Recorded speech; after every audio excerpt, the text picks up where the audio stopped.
kita berada di tengah jalan, salah satu jalan penghubung antar desa Pempengan Tengah dan Pempengan Pantai.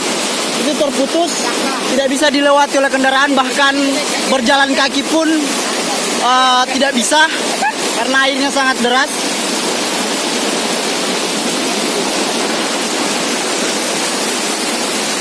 Innalillahi.